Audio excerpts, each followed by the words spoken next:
So ayan, good afternoon mga kawilder. Welcome po kayo muli sa aking YouTube channel.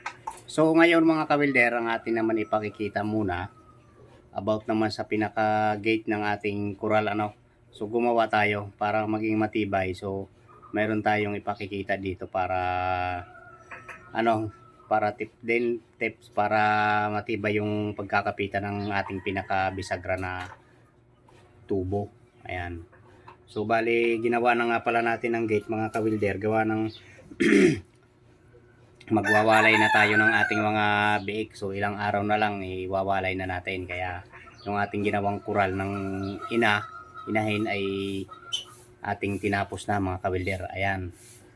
So pero bago yan mga kawilder, ayan, maraming salamat pa rin sa mga nanonood. Kahit paano mayroon pa rin nanonood. Ayan. So sa mga hindi pa nag-subscribe, please paki-subscribe kung gusto niyo ang mga gantong klase ng mga video mga kawilder. Ayan.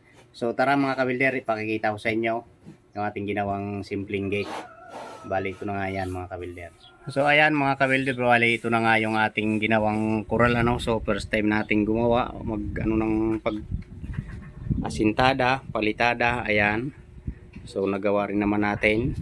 Tapos gumawa na rin tayo ng pakainan dyan. Ayan, ng ating inahin. Ayun, mga kawilder, ayan. So, malapit-lapit na natin iwawala yan. So, dyan na yung mga biik. Dito na yung inahin, mga kawilder. Ayan.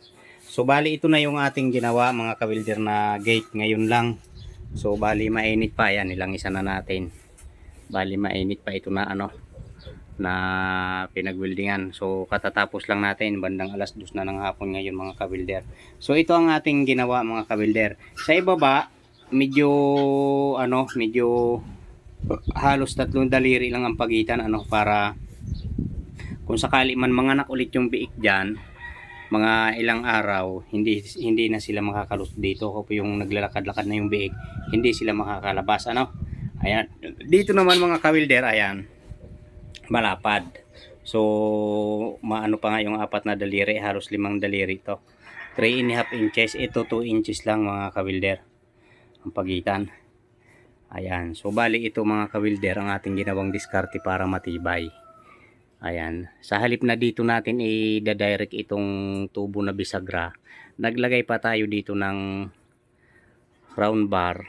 Ayan, tapos winilding natin pababa papunta roon, tapos welding ulit yung bisagra doon para matibay. So pag dito kasi natin ikinunik dito direct, ayan dito, pag dito lang direct to mga kawilder, mapupunit agad ito kasi manipis lang itong tubular. So alam naman natin na manipis. Kaya ang mangyayari, buong ibaba na to, persado dito. Ayan, so tulong-tulong to. Kasi kung dito lang, ito lang dito ang matibay, ay dito lang ang magdadala ng bigat, ng tibay. Tapos dito rin sa itaas. Ayan, yan lang. Di so katagalan ay alam naman natin na ang baboy talagang dinuduggal mga kawilder. So tingnan nyo mga ito mga kawilder Ayan, sinira na nga ng baboy Samantala ganito ang yari niyan dati mga kawilder. Ayan. Samantala ganyan yan. Ayan na Talagang sinira na yung hollow blocks. Kaya pala ng baboy kagatin yung simento. Ayan. Ayan mga kawilder sira na. So ayusin na ulit natin yan. Ayan, kailan lang yan nung bago manganak mga kawilder. Pati ito mga kawilder, ayan, nakabalot din yan kagaya nito. Ayan, bitak-bitak na Kaya nung lumabas yung bakal, akin na rin ito winildingan dito para suporta dito. Ayan talagang kailangan matibay. Ayun So lalagyan natin to ulit ng simento mga kawilder. Pakakainin ulit natin to sa simento. Ayan, kaya ang ginawa ko dito mga kawilder, sa halip na mayroon pa dito hanggang dito lang dapat ang gate, papunta rito, tapos dito sana hollow blocks ulit. Kaya ang ginawa ko buo na, yun ang diskarte ko. Ayan, para puro bakal na yun. Ay dini naman mga kawilder ay hindi na niya makakagato kasi bakal na.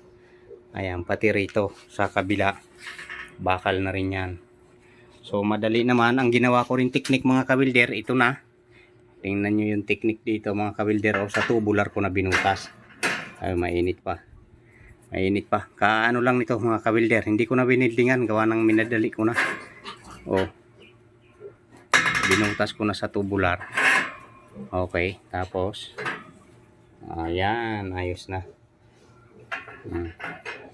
Pero dito may lalagyan natin ang pinakabakal na nakasabit dito para hindi lumabas.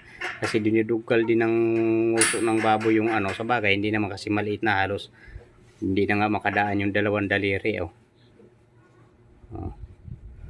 Pero lagyan na lang natin kasi mamaya makawala pa yung inahin. Hindi natin alam, nasa labas tayo ay magpagala na kung saan. Okay, so matibay ito mga kawilder. Ayan. Yan naman ang ating isinare sa inyo, pinakita. Para kung sa halip na mag-welding kayo din direct maglagay muna kayo ng bakal. Para dito ang tibay talaga sa solid na bakal. Pati yung sa kabila mga kawilder. Ayan. So bali hanggang dyan lang ang ating video mga kawilder. So isinare ko lang sa inyo yung forma ng ating gate. Buuhan na. Sa halip na mayroon pang pinakaganyang forma. May semento pa. Buuhan na mga kawilder. Ayan. Para matibay. Okay. Ayan, maraming salamat mga kawilder sa panunood sa ating mga bidyong ginagawa mga kawilder. Ayan, maraming salamat and big shout out sa inyong lahat mga kawilder. See you next video mga kawilder.